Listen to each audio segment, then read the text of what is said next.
ಸಂವಿಧಾನ ಪ್ರಸ್ತಾವನೆ ಭಾರತದ ಪ್ರಜೆಗಳಾದ ನಾವು ಭಾರತವನ್ನು ಒಂದು ಸಾರ್ವಭೌಮ ಸಮಾಜವಾದಿ ಜಾತ್ಯತೀತ ಪ್ರಜಾಸತ್ತಾತ್ಮಕ ಗಣರಾಜ್ಯವನ್ನಾಗಿ ಸ್ಥಾಪಿಸಲು ಮತ್ತು ಅದರ ಎಲ್ಲ ಪೌರರಿಗೆ ಸಾಮಾಜಿಕ ಆರ್ಥಿಕ ರಾಜಕೀಯ ನ್ಯಾಯ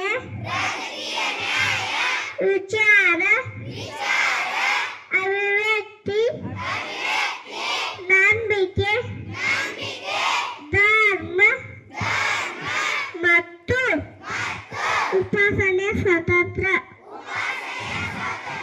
ಸ್ಥಾನಮಾನ ಮತ್ತು ಅವಕಾಶಗಳ ಸಮಾನತೆ ಎಲ್ಲರಿಗೂ ದೊರೆಯುವಂತೆ ಮಾಡುವುದಕ್ಕಾಗಿ ವ್ಯಕ್ತಿ ಗೌರವ ದೇಶದ ಏಕತೆ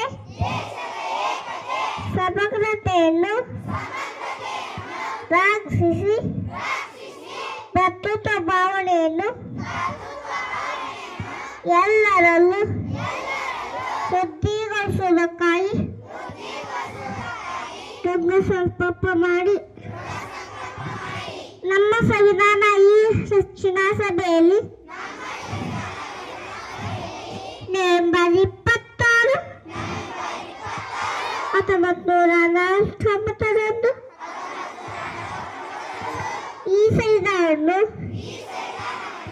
ಅಂಗೀಕರಿಸಿ ಕಾನೂನು ರೂಪದಲ್ಲಿ ಅರ್ಪಣೆ ಮಾಡಿಕೊಂಡಿದ್ದೇವೆ. ಜೈ ಹಿಂದ್.